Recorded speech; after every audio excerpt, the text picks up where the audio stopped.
Simplify the complex fraction.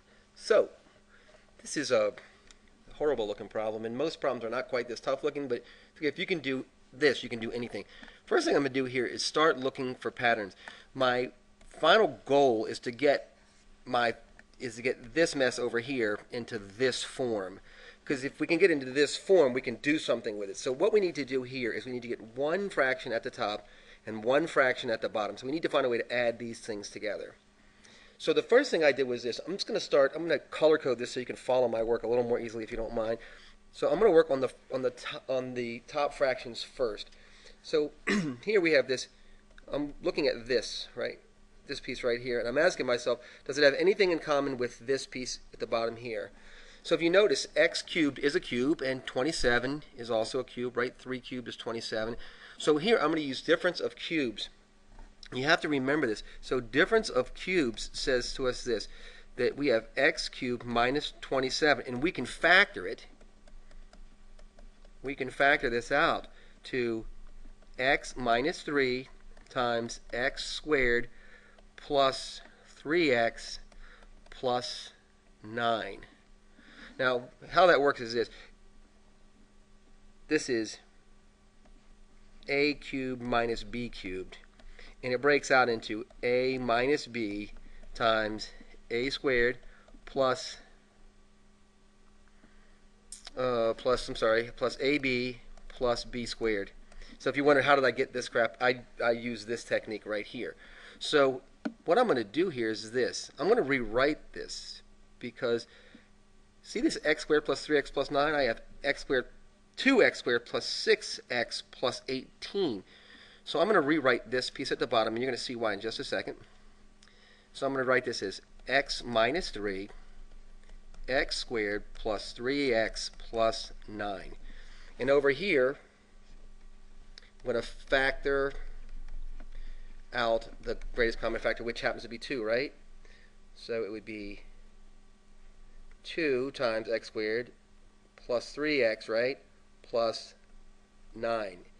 And hopefully you can see that we have, sorry, this is positive.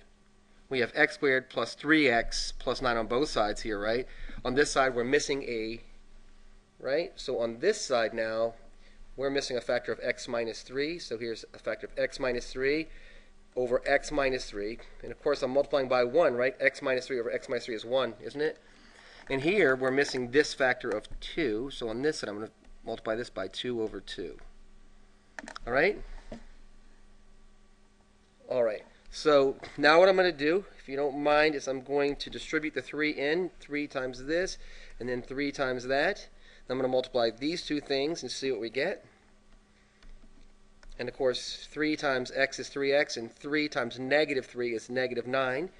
So that simplifies to 3 times x. I'm just going to leave it 3 times x minus 3. You'll see why in a second.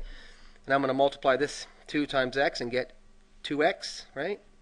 It's 2x. And then this 2 down here, if you don't mind, I'm just going to put it in the front.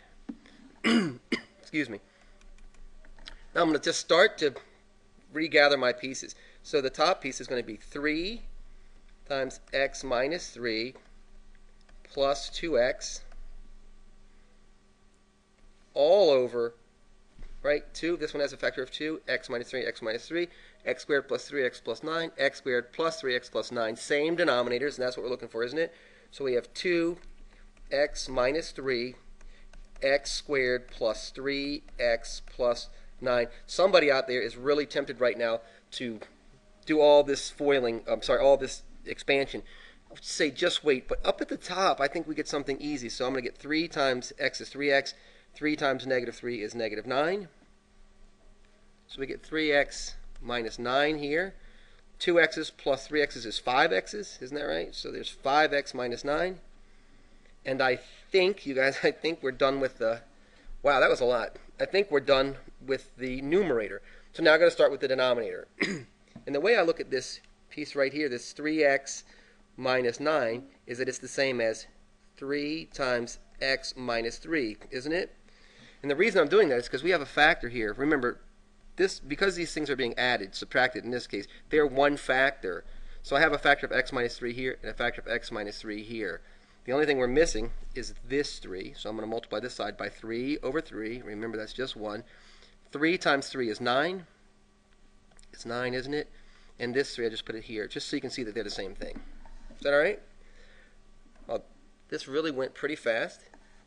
And we got 5x minus 9 all over 3 times x minus 3. All right? Now, just to finish. Wow, this has turned out to be a lot, hasn't it? What I told you at the beginning is we wanted to keep messing with this until we could get it in this form. We wanted to make one fraction at the top. Yes, we have one fraction at the top and one fraction at the bottom. And if we could do that, then we could use this, right? We could use this complex fraction formula. And that's what we're going to do. So what we're going to do is, here, if you notice this is d over c, it's because we took the reciprocal of the bottom. So we're going to do the same thing here. We're going to leave the top the same way it was, which is 5x minus 9 all over 2 times x minus 3 times x squared plus 3x plus 9. That's a lot, right? And then we said that we're going to take the reciprocal. We said here we're going to take the reciprocal, so we're going to take the reciprocal of the bottom fraction, which would give us 3 times x minus 3 all over 5x minus 9. Wow, all this work, huh? But look what we got here. We have a factor of, let's take a look at this. We have a factor of 5x minus 9 here, and a factor of 5x minus 9 there, and 5x minus 9 over 5x minus 9 is 1. Isn't that right?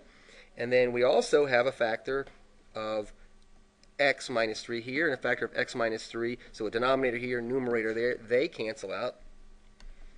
So what we finally get is 3 over 2 times x squared plus 3x plus 9. So, just really quick recap. What was our goal here? Our goal here is this. We start with this complex fraction, and our goal is to get a single fraction in the numerator and a single fraction in the denominator. And that was the whole process that we went through here. In anticipation of getting to this, remember, having said that we have to look for patterns. And a lot of times when we have problems like this, one side gives us a clue about what we're looking for on the other side. Okay? So I hope this was really helpful. Not easy, and it's not, but helpful.